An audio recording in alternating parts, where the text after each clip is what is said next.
नमस्कार. देशदूतच्या विशेष राजकीय कट्ट्यामध्ये तुमच्या सगळ्यांचं स्वागत. सध्या दिवस इलेक्शनचे आहेत. अगदी काही दिवसावरच आपलं मतदान आलेलं आहे. 20 तारखेला नाशिक आणि दिंडोरी या दोन्ही मतदारसंघांचं मतदान आहे आणि नाशिककर उत्सुक आहेत मतदान करायला. मतदान हा आपला हक्क आहे आणि तो आपण सगळे बजावणार आहोत या खात्रीनेच आपण या इलेक्शनला सामोरे जातो. या इलेक्शनला सामोरे जाताना आपण गेले काही दिवस बघतोय की कट्ट्यावर आपण वेगवेगळ्या क्षेत्रातल्या मान्यवरांची गप्पा मारतोय, त्यांना विचारतोय की नेमक्या त्यांच्या येणाऱ्या खासदाराकडनं काय अपेक्षा आहे.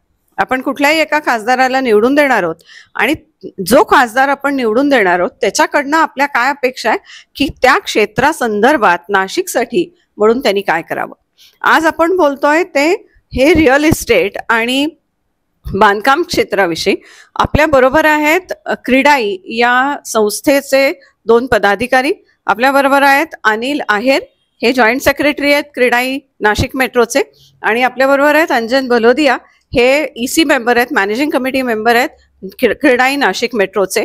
दोघंही उत्तम बांधकाम व्यावसायिक आहेत. नाशिकसाठी दोघांची धडपड आहे. अनेक प्रोजेक्ट्समधनं आपण त्यांना बघत असतो आणि कट्ट्यावर सुद्धा आपण त्यांना याआधी भेटलेलो. सो नमस्कार आणि स्वागत आहे तुमचं या कट्ट्यामध्ये. आणि जसं मी तुम्हाला म्हटलं की अनिल भाई, आपण एक खासदार निवडून देणार आहोत. ही प्रक्रिया संपेल आणि मग परत आपण नाशिक आणि त्याच्या विकासाकडे वळणार आहोत.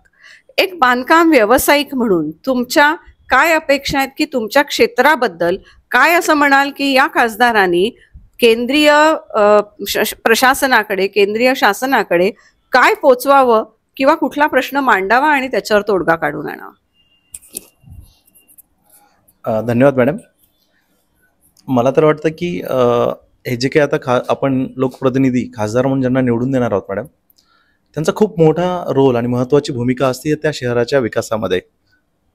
कारण ती खासदार म्हणून निवडून दिलेली व्यक्ती आपल्यामध्ये आणि सेंट्रल गव्हर्नमेंटमध्ये एक दुवा म्हणून काम करत असते.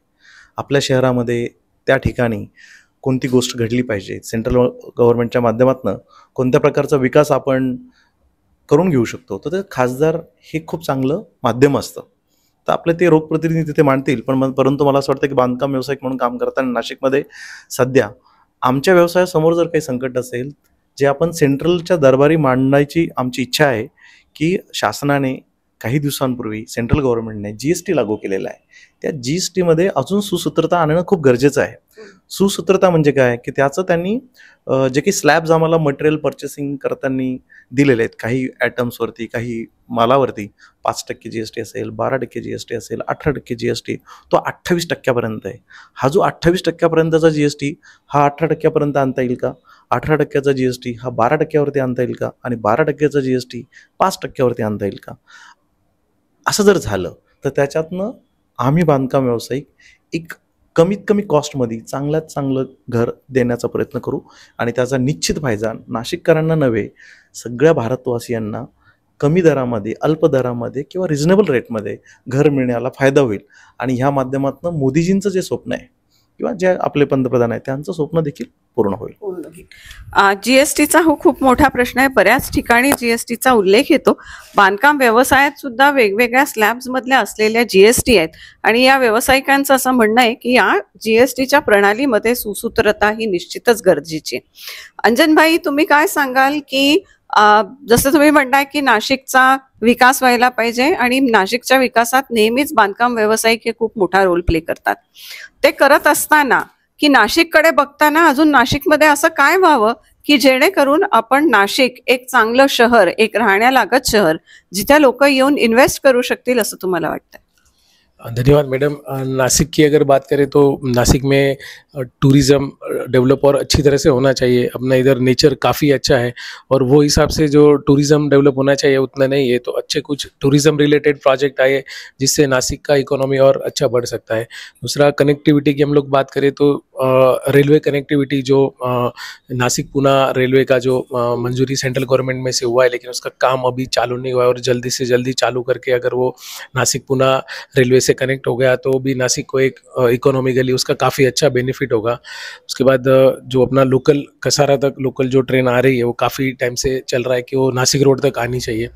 तो उसके लिए भी अभी जो भी नए एमपी होंगे उन्होंने ट्राई करके अगर वो किया तो नासिक के लिए वो भी एक ब्लेसिंग हो जाएगा कि बॉम्बे का जो नासिकर जो है वो बॉम्बे में नासिक में रह के मुंबई में काम कर सकते हैं, और वो काफ़ी अच्छा कनेक्टिविटी पॉइंट ऑफ व्यू से भी अच्छा रहेगा। दूसरा, रोड कनेक्टिविटी की बात करें तो समृद्धि अभी कंप्लीट होने को आया है, तो वो भी जल्दी से जल्दी अभी चालू होना चाहिए। और सूरत चेन्नई एक्सप्रेस हाईवे का जो अभी डिक्लेयर हुआ है और उसका भी जो काम चालू होने वाला है, तो वो जल्दी चालू हुआ और वो जल्दी से कंप्लीट हुआ तो नासिक का कनेक्ट गुजरात जो है वो 4 लाइन से हो जाएगा। अभी भी गुजरात कनेक्टिविटी जो है वो अपना 4 लाइन नहीं है, सिंगल लाइन रोड ही है, तो वो कनेक्टिविटी भी अच्छा होगा क्योंकि रेलवे कनेक्टिविटी भी गुजरात साइड नहीं है एट प्रेजेंट, तो वो हाईवे जल्दी से जल्दी बनना काफ़ी ज़रूरी है।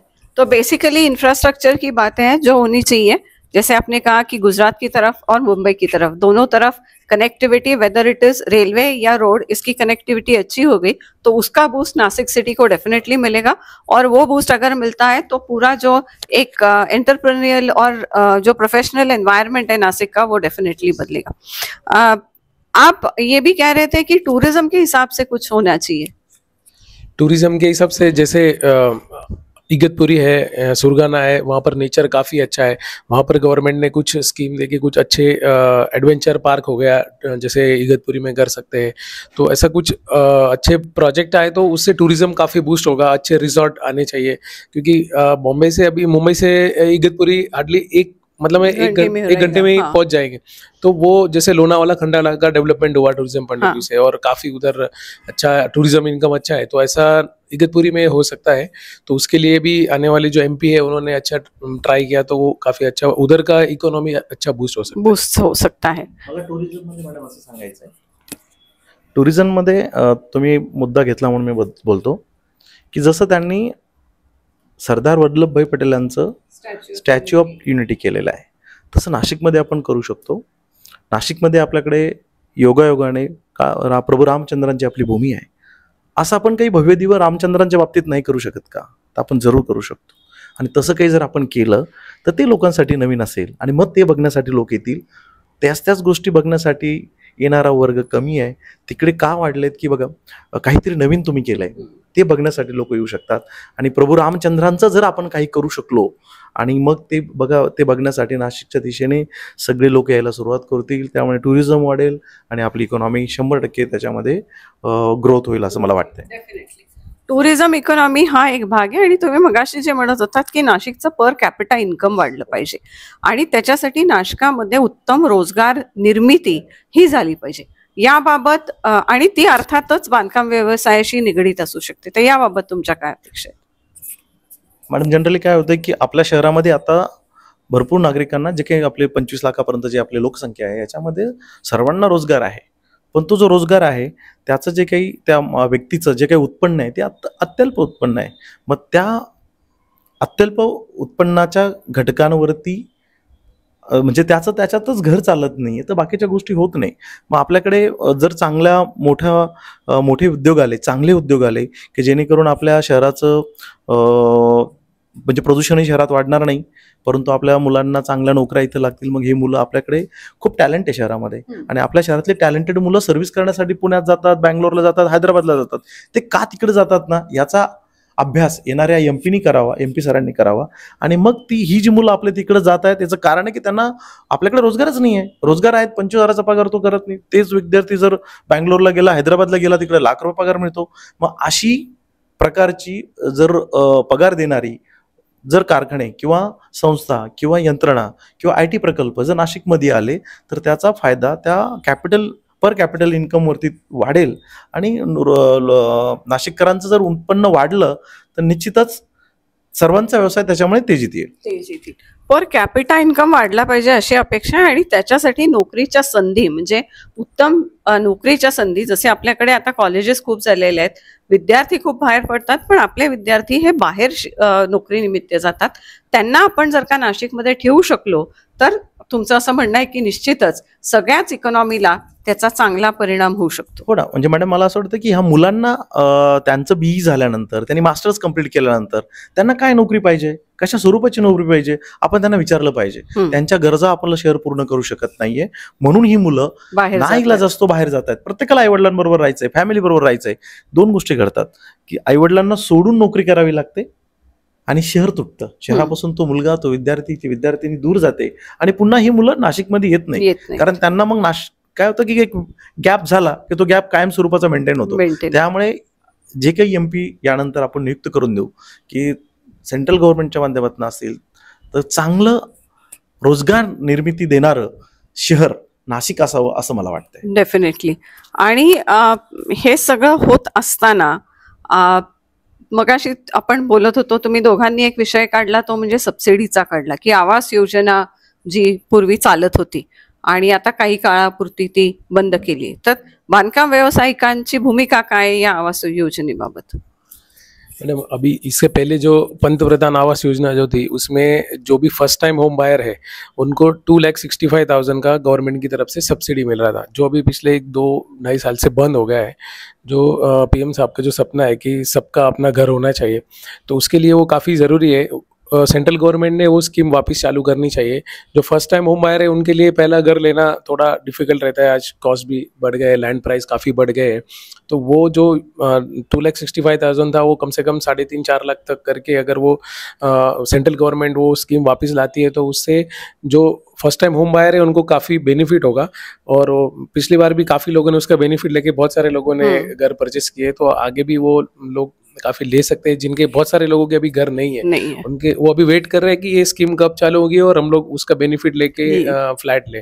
तो मेरी ये रिक्वेस्ट रहेगी कि जो भी नए MP होंगे उन्होंने सेंट्रल गवर्नमेंट में ये बात रख के वो जल्द से जल्द वो वापस चालू करवाना चाहिए. त्यामध्ये अजून एक मुद्दा आहे की शासनाची एकमेव योजना अशी आहे की त्याच्यामध्ये कुठल्याही प्रकारचा इंटरफेअर न करता त्या व्यक्तीच्या खात्यामध्ये ती सबसिडी डायरेक्ट जमा होते.